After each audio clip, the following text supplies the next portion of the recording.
राधे राधे। हरे कृष्णा कृष्णा कृष्णा हरे हरे, हरे राम राम राम हरे हरे। माघ मास महात्म अध्याय 22। माघ मास में प्रत्येक व्यक्ति को कुछ न कुछ दान जरूर करना चाहिए, क्योंकि ये महीना सभी सुख को देने वाला है। माघ मास में स्नान का बहुत ही महत्व है। हमें एक दिन किसी संगम पर स्नान जरूर करना चाहिए, ताकि कि हमने किसी भी गलती के कारण जो भी पाप किए होते हैं वो हम इस माह में एक दिन संगम में स्नान करने से वो पाप है जो हमारे वो नष्ट हो जाते हैं और हमें सुख की प्राप्ति होती है। आगे वशिष्ठ जी कहने लगे, हे राजा दलीप, बहुत से जन समूह सहित अश्वशोध सरोवर में स्नान करके सुखपूर्वक मोक्ष को प्राप्त हो गए। तब लोमश जी कहने लगे, संसार रूपी इस तीर्थ राजा को सब श्रद्धा पूर्वक देखो, जहाँ पर 33 करोड़ देवता आकर आनंद पूर्वक रहते हैं। ये अक्षय वट है जिसकी जड़ें पाताल तक गई हैं, और मार्कंडे ऋषि प्रलय के समय भगवान इसी वट का आश्चर्य लेते हैं। यही शिवजी की प्रिय भगवती भागीरथी है, जिसकी सिद्ध लोग सेवा करते हैं। ये गंगा स्वर्ग के हेतु पताका है, इसका जल पीकर मनुष्य मुक्त हो जाते हैं। हे मुनि, सभी प्राणी इस नदी को जमुना से मिली हुई पाते हैं। इसी का संगम बड़े पुण्य से प्राप्त होता है। इसके स्नान से जन्म मृत्यु रूपी दावानल से कोई नहीं तपता, परंतु ज्ञान प्राप्त करके मुक्त हो जाता है। जहाँ पर स्नान करने से सभी प्राणी बिना ज्ञान के ही मुक्त हो जाते हैं। इसलिए ब्रह्मा जी ने जहाँ यज्ञ करने की इच्छा की थी, इसी संगम में भगवान विष्णु ने स्त्री प्राप्ति की इच्छा से स्नान करके लक्ष्मी जी को प्राप्त किया।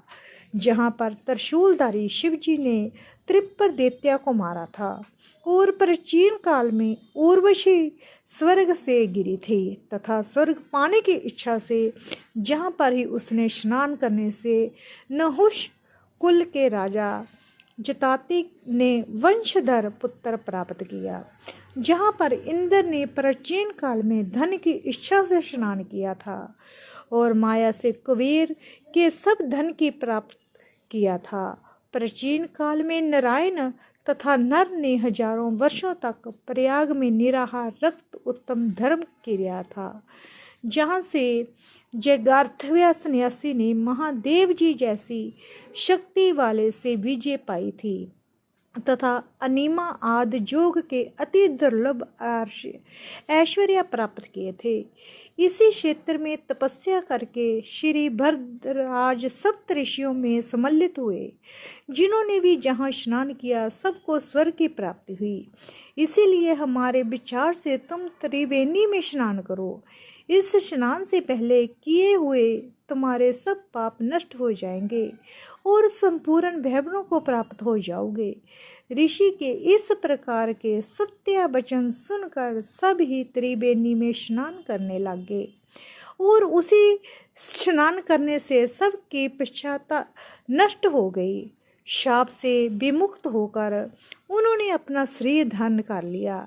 वेद नीति ने अपनी संतान को देखकर प्रसन्नचित्त होकर लोमश जी को संतुष्ट किया और कहा कि आपके अनुग्रह से ही ये शाप से मुक्त हुए हैं। अब आप इन बालकों के योग्य धर्म को कहिए। लोमश जी ने कहा कि इस युवा कुमार ने वेद्यों का अध्ययन समाप्त कर लिया है, इसलिए इन कन्याओं के प्रतिपूर्वक कर कमलों को ग्रहण करें। तब लोमश जी तथा अपने पिताजी की आज्ञा से इस ब्रह्मचारी ने 5 कन्याओं से विवाह किया। इन कन्याओं के सब मनोरथ पूर्ण किए। जिसके घर में लिखा हुआ ये महात्म पूजा जाता है, वहाँ नारायण ही पूजे जाते हैं। पुष्कर तीर्थ में, प्रयाग में, गंगा सागर में, देवालय में, कुरुक्षेत्र में तथा विशेष करके काशी में इसका पाठ अवश्य करना चाहिए। पुष्कर तीर्थ में ग्रहण के अवसर पर इसके पाठ का दुगना फल मिलता है और मरने पर वैष्णव पद को प्राप्त होता है,